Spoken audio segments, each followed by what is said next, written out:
আসসালামু আলাইকুম প্রিয় শিক্ষার্থী, সকলকে স্বাগত জানাচ্ছি। আমি মিজানুর রহমান। প্রিয় শিক্ষার্থী, আজকে আরো একটি পজিটিভ ভার্ব নিয়ে কথা বলবো। পজিটিভ ভার্ব বলেছিলাম যে নিজে না করে অন্যকে দিয়ে করানো, যেটাকে বাংলায় আমরা বলে থাকি প্রযোজক ক্রিয়া। প্রিয় শিক্ষার্থী, আজকে কথা বলবো গেট নিয়ে। গেটের পরে যখন অবজেক্ট থাকবে, ব্যক্তি থাকবে এবং বস্তু থাকবে। ব্যক্তির ক্ষেত্রে আমরা ব্যবহার করব টু প্লাস ভার্ব ওয়ান, যেটাকে আমরা বলে থাকি ইনফিনিটিভ। এবং আমরা বস্তুর ক্ষেত্রে ব্যবহার করব ভার্ব 3, যেটিকে আমরা বলে থাকি পাস্ট পার্টিসিপল। প্রিয় শিক্ষার্থী, আরো একবার বলতে চাই, আমরা পজিটিভ ভার্ব হিসেবে যখন গেটকে পাবো, গেটের ক্ষেত্রে আমরা ব্যক্তির ক্ষেত্রে ব্যবহার করব to plus verb one, that means infinitive.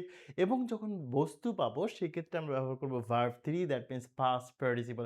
প্রিয় শিক্ষার্থী, আসলে ব্যারনস্টফেলে কি ধরনের প্রশ্ন এসেছে এবং ব্যারনস্টফেলে কি ধরনের প্রশ্ন রয়েছে, সেই প্রশ্নগুলো আমরা একটু সলভ করব। প্রিয় শিক্ষার্থী, প্রথমে যে প্রশ্নটি দেখতে পাচ্ছি লেখা আছে লভিস্ট হু represent special interest groups gate that benefits their groups। প্রিয় শিক্ষার্থী, এই প্রশ্নটি যদি খেয়াল করি আমরা দেখতে পাচ্ছি যে এইখানে আমরা গেট পেয়েছি এবং গেটের পরে যেহেতু আমার একটা অবজেক্ট লাগবে, আমার অবজেক্ট হিসেবে আমরা যদি খেয়াল করি এখানে আমরা কনগ্রেসকে পেয়েছি।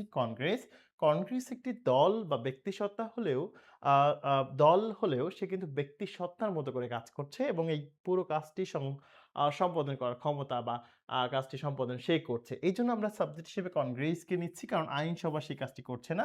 কনগ্রেস legislation এর আইনটাকে পাস করছে, রাইট? সো প্রিয় শিক্ষার্থী, খেয়াল করবেন কাজটি যেহেতু কনগ্রেস করছে, সো এটিকে আমরা সাবজেক্ট হিসেবে নিব না। legislation যেটি রয়েছে এটিকে আমরা সাবজেক্ট হিসেবে নিব না। সো এই দুটি প্রশ্নের মধ্যে যদি খেয়াল করি, কনগ্রেসকে আমরা বস্তু হিসেবে চিন্তা করছি না, কারণ সেই প্রতিষ্ঠান হলো ব্যক্তিসত্তার মতো কাজ করে। এজন্য আমরা ভার্ব 3 কে নিব না। তো যেহেতু তাকে ব্যক্তি হিসেবে চিন্তা করছি, ব্যক্তিসত্তার মতো করে যে কাজ করছে, এজন্য এরপরে আমরা টু প্লাস ভার্ব ওয়ান বসাবো। So the right answer will B option A. প্রিয় শিক্ষার্থী, এই প্রশ্নটি বিগত বছরে ব্যাংকের পরীক্ষায় এসেছিল এবং এই প্রশ্নটি হুবহু এসেছিল। অনেকেই ভুল করেছিল। আশা করছি আপনারা এরপর থেকে ভুল করবেন না। প্রিয় শিক্ষার্থী, আসুন আমরা একটু দেখি যে এই প্রশ্নটির এই গেট থেকে কি ধরনের পিন পয়েন্ট এরর দেওয়া রয়েছে ব্যারনস্টফেলে, এবং বিভিন্ন চাকরির পরীক্ষায় কিন্তু এই প্রশ্নগুলো হুবহু কপি করা হয়। তো শিক্ষার্থী, খেয়াল করবেন আমরা যদি এই প্রশ্নের দিকে তাকাই আমরা দেখতে পাচ্ছি ইন অর্ডার টু রিসিভ, এটা ঠিক আছে। আমরা যদি খেয়াল করি মাইট বি স্টোলেন, বি এর পরে ভার্ব 3, সেটিও ঠিক আছে। আমরা যদি এই প্রশ্নের দিকে তাকাই আমরা যদি দেখি গেট আছে, গেটের পরে একটি অবজেক্ট দেখতে পাচ্ছি এবং সেটি কিন্তু বস্তু হিসেবে আছে। যেহেতু বস্তু আছে তাহলে এরপরে কিন্তু ভার্বের বেস ফর্ম, এটা সম্পূর্ণভাবে ভুল। So the right answer will B option D. এবং এই প্রশ্নটি যদি সঠিক করতে হয় তাহলে এটিকে পাস্ট পার্টিসিপল করতে হবে, উত্তরটি হবে অ্যাপ্রেইজড।